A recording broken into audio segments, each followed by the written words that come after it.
Hi hello friends, one of my customer ಈ ಸ್ಯಾರಿನ ತಂದುಕೊಟ್ಟು 1/2 inch pleated ಲೆಹಂಗಾನ stitch ಮಾಡಿಕೊಡಿ ಅಂತ ಹೇಳಿದ್ರು. ನೋಡಿ, ಸ್ಯಾರಿ ಪೂರ್ತಿ ರೀತಿ ನಮಗೆ ಜರಿ ವೀವಿಂಗ್ ಬಂದಿದೆ. ಗೋಲ್ಡ್ ಜರಿ ವೀವಿಂಗ್ ಇರೋಂಥ ಸ್ಯಾರೀಸು ನಮಗೆ ತುಂಬಾ ಚೆನ್ನಾಗಿರುತ್ತೆ. ಇಲ್ಲಾಂದರೆ ಟಿಶ್ಯೂ ಮಿಕ್ಸ್ ಆಗಿರುವಂಥ ಸ್ಯಾರೀಸು ಕೂಡ ನಮಗೆ ಲೆಹಂಗಾಸ್ಗೆ ತುಂಬಾ ಚೆನ್ನಾಗಿರುತ್ತೆ. ನೋಡಿ, ಇದರಲ್ಲಿ ಪಲ್ಲು ಪಾರ್ಟ್ನ ತೆಗೆದುಬಿಟ್ಟಿದ್ದೀನಿ. ಹಾಗೆ ಸ್ಟಾರ್ಟಿಂಗಲ್ಲಿ ನಮಗೆ ಈ ರೀತಿ ಒಂದು 1/2 ಮೀಟರ್ವರೆಗೂ ಪ್ಲೈನ್ ಸ್ಯಾರಿ ಅನ್ನೋದು ಕೊಟ್ಟಿದ್ರು. ಅದನ್ನು ಈ ರೀತಿ ಕಟ್ ಮಾಡ್ಕೊಂಡಿದ್ದ ನಂತರ ಟೋಟಲಾಗಿ ನನಗೆ 4 ಮೀಟರ್ಸ್ ಫ್ಯಾಬ್ರಿಕ್ ಅನ್ನೋದು ಸಿಕ್ಕಿದೆ. ಈ ಸ್ಯಾರಿಯಲ್ಲಿ ಮೇಲ್ಗಡೆ 6 ಇಂಚಸ್ ಬಾರ್ಡರು ಮತ್ತು ಕೆಳಗಡೆನೂ 6 ಇಂಚಸ್ ಬಾರ್ಡರ್ ಅನ್ನೋದು ಕೊಟ್ಟಿದ್ದಾರೆ.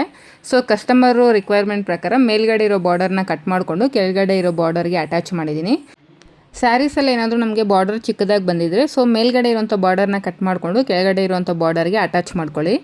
ಲುಕ್ ಚೆನ್ನಾಗಿ ಕಾಣಿಸುತ್ತೆ ಲೆಹಂಗದು. ನೋಡಿ, ನಾನು ಇಲ್ಲಿ ಅಟ್ಯಾಚ್ ಮಾಡ್ತಾಯಿದ್ದೀನಿ. ಈ ರೀತಿ ಅಟ್ಯಾಚ್ ಮಾಡಿದ ನಂತರ ನಮಗೆ 12 ಇಂಚಸ್ ಬಾರ್ಡರ್ ಅನ್ನೋದು ರೆಡಿ ಆಗುತ್ತೆ ಲೆಹಂಗಾಗೆ. ಇಲ್ಲಿ ಕಸ್ಟಮರ್ ರಿಕ್ವೈರ್ಮೆಂಟ್ ಇರೋದು 1/2 ಇಂಚ್ ಪ್ಲೀಟೆಡ್ ಲೆಹಂಗಾ. ಸೊ ಅದು ಕಸ್ಟಮರ್ ಚಾಯ್ಸು. ಅವರು 1 ಇಂಚ್ ಹೇಳ್ತಾರೆ ಅಥವಾ 1/2 ಇಂಚ್ ಪ್ಲೀಟೆಡ್ ಹೇಳ್ತಾರೆ ಅನ್ನೋದು ಕಸ್ಟಮರ್ ಮೇಲೆ ಡಿಪೆಂಡ್ ಆಗಿರುತ್ತೆ. ಸೊ ಈ ಕಸ್ಟಮರ್ ನನಗೆ 1/2 ಇಂಚ್ ಪ್ಲೀಟೆಡ್ ಲೆಹಂಗಾ ಬೇಕು ಅಂತ ಹೇಳಿದ್ದಕ್ಕೆ ನಾನು ಆಲ್ಮೋಸ್ಟ್ ನನಗೆ ಮೈನ್ ಫ್ಯಾಬ್ರಿಕ್ ಅನ್ನೋದು 4 ಮೀಟರ್ಸ್ ಇರೋದ್ರಿಂದ 1/2 ಇಂಚ್ ಫ್ಲೀಟ್ ಅನ್ನೋದು ಸ್ಟಿಚ್ ಮಾಡ್ತಾಯಿದ್ದೀನಿ.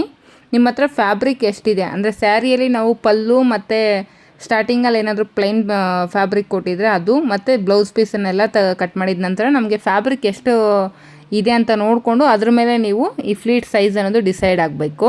ಫ್ಯಾಬ್ರಿಕ್ ಆದಷ್ಟು ಜಾಸ್ತಿ ಇದ್ದಷ್ಟು ನಿಮಗೆ ಫ್ಲೇರ್ ಚೆನ್ನಾಗಿರುತ್ತೆ. ಫ್ರೆಂಡ್ಸ್, ನಿಮ್ಮಲ್ಲಿ ಯಾರಾದರೂ ಇದೇ ಥರ 1/2 ಇಂಚ್ ಪ್ಲೀಟೆಡ್ ಲೆಹಂಗಾನ ಸ್ಟಿಚ್ ಮಾಡಿಸ್ಕೋಬೇಕು ಅಂತ ಸ್ಯಾರಿನ ಪರ್ಚೇಸ್ ಮಾಡೋದಾದರೆ ಆದಷ್ಟು ಗೋಲ್ಡ್ ಜರಿ ವೀವಿಂಗ್ ಇರೋಂಥ ಸ್ಯಾರೀಸ್ನ ಪರ್ಚೇಸ್ ಮಾಡ್ಕೊಳ್ಳಿ. ಇಲ್ಲಾಂದರೆ ಟಿಶ್ಯೂ ಫ್ಯಾಬ್ರಿಕ್ ಮಿಕ್ಸ್ ಆಗಿರೋಂಥ ಸ್ಯಾರೀಸ್ನ ಆದರೂ ಓಕೆ.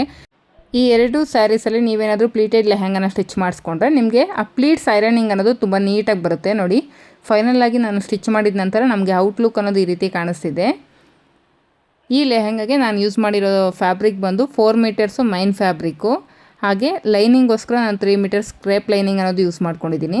ನಾನು ಕಸ್ಟಮರ್ಗೆ ಸ್ಯಾರಿಯಲ್ಲಿ ನಮಗೆ ಗೋಲ್ಡ್ ಮಿಕ್ಸ್ ಜರಿ ಬ್ಲೌಸ್ ಕೊಟ್ಟಿರೋದ್ರಿಂದ ಆ ಬ್ಲೌಸ್ ಸ್ಟಿಚ್ ಮಾಡಿದ್ರೆ ಚೆನ್ನಾಗಿ ಕಾಣಿಸಲ್ಲ ಲೆಹಂಗಾ ಲುಕ್ ಅಂತ ಹೇಳಿದ್ದೆ. ಅವರು ಸ್ಯಾರಿಯಲ್ಲಿರೋ ಬಾರ್ಡರ್ ಕಲರಲ್ಲಿ ರಾ ಸಿಲ್ಕ್ ಫ್ಯಾಬ್ರಿಕ್ ಅನ್ನೋದು ತಂದು ಈ ರೀತಿ ವರ್ಕ್ ಹಾಕ್ಸ್ಕೊಂಬಂದು ಕೊಟ್ಟಿದ್ರು. ನಮಗೇನು ಸ್ಯಾರಿಯಲ್ಲಿ ಬ್ಲೌಸ್ ಪೀಸ್ ಬಂದಿತ್ತಲ್ಲ ಅದರಲ್ಲಿ ಕೊಟ್ಟಿರುತ್ತಂಥ ಬಾರ್ಡರ್ನ ಕಟ್ ಮಾಡಿಕೊಂಡು ಸ್ಲೀವ್ಸ್ಗೆ ಅಟ್ಯಾಚ್ ಮಾಡಿ ಹೊಲ್ದಿದ್ದೀನಿ. ಫೈನಲ್ ಆಗಿ ನಮಗೆ ಲೆಹಂಗಾ ಅನ್ನೋದು ಈ ರೀತಿ ರೆಡಿ ಆಗಿದೆ.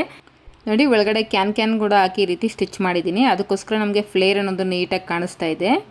ನಿಮ್ಗೇನಾದರೂ ಈ ಲೆಹಂಗದ್ದು ಕಟಿಂಗು ಮತ್ತು ಸ್ಟಿಚಿಂಗ್ ವಿಡಿಯೋ ಏನಾದರೂ ಬೇಕಿದೆ ನನಗೆ ಕಮೆಂಟ್ ಸೆಕ್ಷನಲ್ಲಿ ತಿಳಿಸ್ಕೊಡಿ. ಬ್ಲೌಸ್ ಆ್ಯಂಡ್ ಲೆಹಂಗಾ ಕರೆಕ್ಟಾಗಿ ಮ್ಯಾಚ್ ಆಗ್ತಿದೆಯೋ ಇಲ್ವಂತ ನನಗೆ ಕಮೆಂಟ್ ಸೆಕ್ಷನಲ್ಲಿ ತಿಳಿಸ್ಕೊಡಿ. ಬ್ಲೌಸ್ಗೆ ಫ್ರಂಟಲ್ಲಿ ಪ್ರಿನ್ಸಸ್ ಕಟ್ ಮೆಥಡಲ್ಲಿ ವಿತ್ ಕಪ್ಸ್ ಅನ್ನೋದು ಅಟ್ಯಾಚ್ ಮಾಡಿದ್ದೀನಿ. ವಿಡಿಯೋ ನಿಮಗೆ ಯೂಸ್ಫುಲ್ ಆಗಿದ್ದರೆ ವಿಡಿಯೋಗೊಂದು ಲೈಕ್ ಮಾಡಿ. ಹಾಗೆ ಯಾರಾದರೂ ಹೊಸದಾಗಿ ವಿಡಿಯೋನ ನೋಡ್ತಿದ್ರೆ ಪ್ಲೀಸ್ ನನ್ನ ಪೇಜನ್ನು ಫಾಲೋ ಮಾಡಿಕೊಂಡು ವೀಡಿಯೋಸ್ನ ನೋಡಿ. ಕಸ್ಟಮರು ವೇರ್ ಮಾಡಿರೋಂಥ ಫೋಟೋನು ಕೂಡ ಇಲ್ಲಿ ಆ್ಯಡ್ ಮಾಡ್ತಾ ಇದ್ದೀನಿ. ಔಟ್ಲುಕ್ ಹೇಗೆ ಕಾಣಿಸ್ತಿದೆ ಅಂತ ನನಗೆ ಕಮೆಂಟ್ ಮುಖಾಂತರ ತಿಳಿಸ್ಕೊಡಿ.